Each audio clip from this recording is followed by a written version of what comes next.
In classic World of Warcraft, the journey to level 60 is one most players will never forget. On that journey, hundreds of quests will be undertaken, and some will be remembered, either for the good or the bad. In hardcore WoW, the more difficult quests often stand out among the rest, and are often skipped or taken down in large groups to avoid losing hours of progress. But what if you didn't skip any of these quests, and in fact, you did every quest in every zone you reach solo? Well, that is what I set out to do. This challenge is what I call Questlocked, a way to play the game where I will go into a zone and complete every quest solo, no matter how difficult. And I can't go quest in another zone until it's complete. And if I die, well, it's hardcore, so we are dead for good. Before the video begins, shout out to these creators for giving me the idea to create this series, and shout out to the old school RuneScape Questlock challenge, as they inspired this as well. Now let's lay out some ground rules. 1. I must complete every quest in a zone before we move on to the next, and we will use all the things and the questy add-ons to track every quest to do in a zone. 2. All quests are to be completed solo, with no help, and before we have out-leveled the quest to a point where it is grayed out and rewards no XP. 3. We are not allowed to trade or access the auction house, and all gear and equipment must be obtained ourselves. 4. The only time we are allowed to group is for dungeons, and the only dungeons we can do are the ones within zones we have unlocked. And we must do every dungeon quest if we decide to do the dungeon. 5. After the starting zones, we will unlock any new zones that are appropriate for our current level via a random wheel. Any zone we outlevel, which will happen, will automatically be unlocked for the future if we need to go there for later quest lines. 6. If a quest line takes us to another zone we have not unlocked yet, we can only go to the other zone if it takes us back within one quest. Otherwise, we must save the quest for a later date when we unlock the zone. And 7.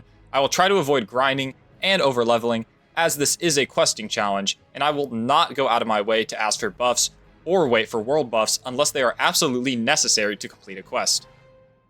With those rules being said, the first big question is, what class do I play? And what classes do I think this is actually possible with? Well, not many actually. I need a class that is strong in almost every aspect, and has a versatile toolkit to be able to pull off certain quests designed for groups of up to 5 people, all by myself. This automatically gets rid of almost every class in the game. Warrior does not have enough sustain or consistency, Shaman doesn't do enough damage without losing all their mana, Priest doesn't have quite enough to be consistent until they get mind control, Paladin doesn't have the damage, Rogue is too squishy if things go wrong, and Druid doesn't have enough CC or AoE. That leaves us with 3 real options: Warlock, Mage, and Hunter. The first one out is Warlock, because even if it is a pet class, Voidwalkers are still somewhat squishy, and though Fear is very strong, it can be inconsistent and can get you killed with some bad RNG. Out of Mage and Hunter, it can really go either way, and they will have easier times with some things over the other. Mage is extremely strong in AoE situations, and has crazy crowd control, letting them take on hordes of enemies no other class can. This combined with their strong survivability and escape toolkit makes them a great option. That being said, I think I'm going to choose Hunter for a few reasons. First, I am more experienced with it, and can pilot it a bit more consistently. Second, they are unparalleled in soloing quests when it comes to difficult elites, especially in open areas, since they can kite forever, and their pet, when spec'd into Beastmaster, is essentially a second player. Lastly, they have a really strong escape toolkit with Feign Death, Freezing Trap, and Frost Trap, and their pet taunt, so if I do need to escape, it will be pretty easy to do so. Now with our class chosen, we can pick which race and faction to play. As far as faction goes, I think I'm going to choose Horde. 1, because I am more experienced with the quest, and 2, because there are a few quests I can think of on Alliance that I don't think are entirely possible to solo at all. So, since we are going Horde, we have 3 options: Orc, Troll, and Tauren. I decided to pick Troll, since they have good racials, but also start in Durotar, which is a bit more exciting and difficult to level through than Mulgore. With all that chosen, we can make our character, name him I Can Solo It, to let people know not to invite me when I'm doing my own thing. With that all decided, we can now take our first steps into Azeroth and start the challenge. As we enter the Valley of Trials, we cruise through pretty easily, killing some boars and scorpions, grabbing apples, and killing Sarkoth. With ease, we are able to 100% the Valley of Trials, completing every quest it has to offer, and hitting level 5. And then we can swiftly move on to the rest of Durotar. First, we stop at Sen'jin Village, where we pick up every quest on offer, and then walk to Razor Hill to also pick up all the quests there as well. At Razor Hill, we also train ourselves in mining, which we need to gather mats for engineering, which will be super useful for giving us access to target dummies, grenades, scopes for our weapons, and an early helmet in the form of goggles. To get these goggles though, we also need light leather, so I head over to Orgrimmar for the first of many times to pick up skinning, to get some mats and money before we unlearn it. With all our professions set up, we run all the way back to Senjin Village to quest again, where we do the Solvent Spirits quest to get our sticky glue, which will be really handy. But it takes over 30 minutes of farming crabs, much to my dismay. And this is where I have remembered how slow pre-level 10 Hunter really is.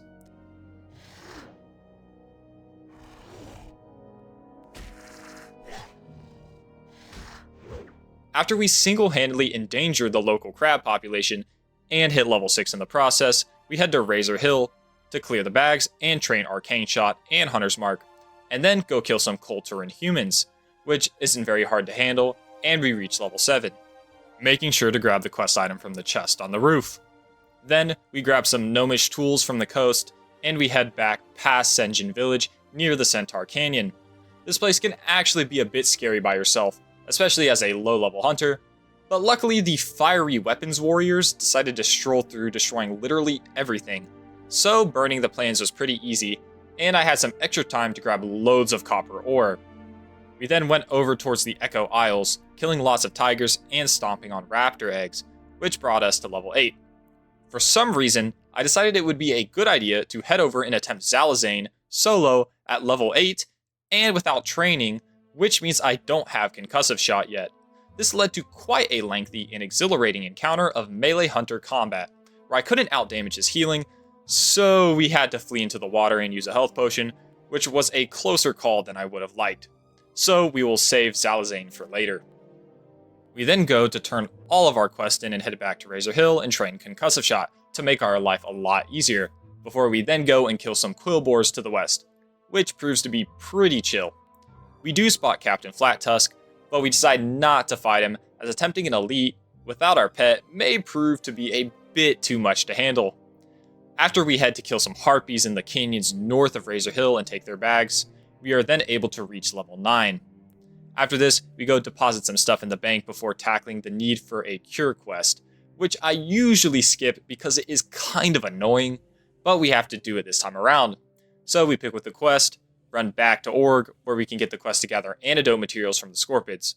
What I wasn't aware of is how much damage the Scorpions do, again reminding me I need to hit level 10 as soon as possible for my pet, because this really isn't great, and dying to a random solo Scorpion that is non-elite is really bad. Before we hit level 10 though, we have to get our revenge on Zalazane to show we don't need a pet to take him down. And with Concussive Shot now learned and the level gap bridged, we are able to take him down.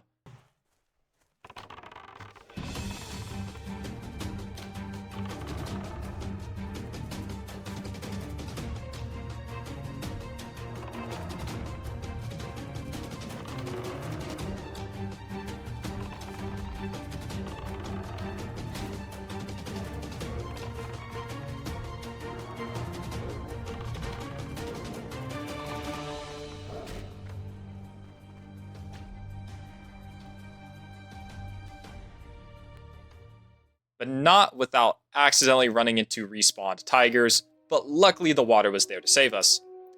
After Zalazane, we just have to clean up a few more trolls and grab Minashima's skull, which is a pretty handy item that can heal us in a pinch for later. With Zalazane down, we can turn in our quest and hit level 10, where we put our first talent point into endurance training to give our future pet some extra health to tank for us. Now that we are level 10, we can go off to learn our Tame Beast ability. So we do some quests, improve our worth, taming a boar, a crab, and a scorpion. We complete these tasks with relative ease, we obtain the ability to tame beast. So we head to Org and turn in the quest for all the extra pet abilities. Then we tame our first friend of many, a level 9 boar, who will make this challenge way easier and actually possible.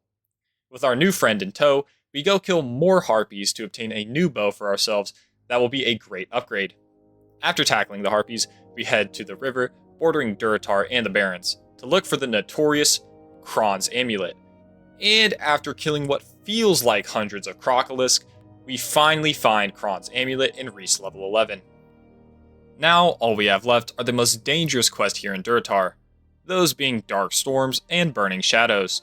Taking on both of these can actually be quite the challenge if we aren't careful, and Skull Rock in particular has a high likelihood of ending our run before we are even out of the starting zone. To ensure this doesn't happen, first I head over to Orgrimmar, unlearn skinning, and acquire engineering, where we level it up to making blasting powder and bolts before we can craft some grenades. These will come in really handy for the upcoming caster enemies we have to fight, as the interrupt at this low of a level is actually super handy and can greatly reduce the damage we take, and of course the extra AoE damage is nice. With the grenades in hand, we set out to defeat Fizzle Darkstorm for his claw. Lucky for us, Durotar was kinda poppin' at this hour, so there was another player here farming for his lieutenant's insignia, meaning the place was pretty cleared out. This let us not have to worry about clearing extra enemies and take Fizzle head on right away, which was pretty easy and wasn't a big sweat with our pet, even with an enemy respawning right on top of us. On the way out, we turn in Conscript of the Horde at the Baron's border, but the follow-up takes us all the way to the crossroads, and since we are at our one quest limit, we cannot go any further. We then go turn in Dark Storms and prepare to tackle Skull Rock.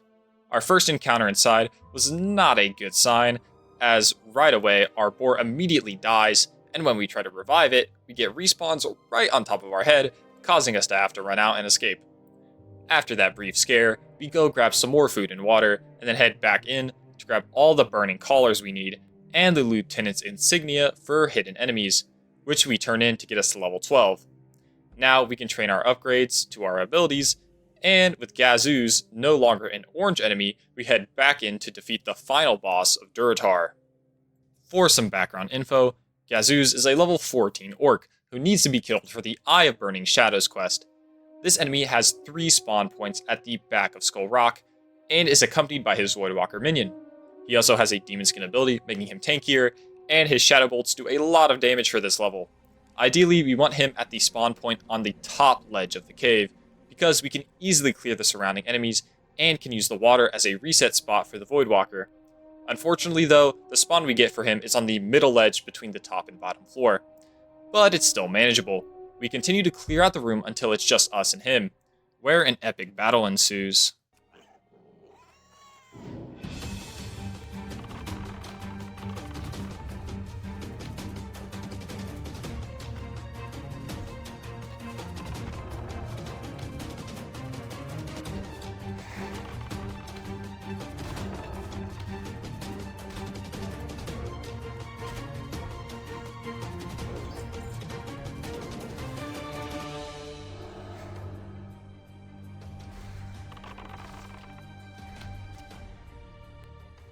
With hard work and a well-timed grenade, we are able to kill Gazooz with relative ease, and with that, our Questlocked journey through Durotar is complete. Every quest was completed that was obtainable at our level and didn't send us deep into the Barrens, namely Crossroads Conscription and the Demon Seed questline. Now at level 12, we must decide where our journey is headed next, and to decide that, we will let the wheel decide our fate. Our 2 choices will be Silverpine Forest and the Barrens, but I'm going to split the Barrens into 2 with pre and post level 20, just so we can have a bit of variety instead of being in the Barrens for 20 levels straight while skipping 2 or 3 zones. That being said, let's see what the will decides for us.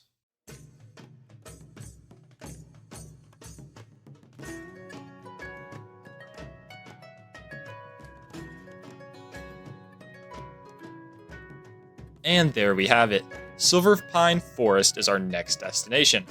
Honestly, probably the harder of these 2 options, with the Weaver quest, Sons of Argal, and more, but hey, it's nothing that can't be done. With that being said, thank you for watching the video, and the first episode of this hopefully long series. If you want to see more, make sure to like and subscribe, as it really helps me out. Leave a comment of any tweaking y'all think the rule set needs, as I am open to suggestions. Anyways,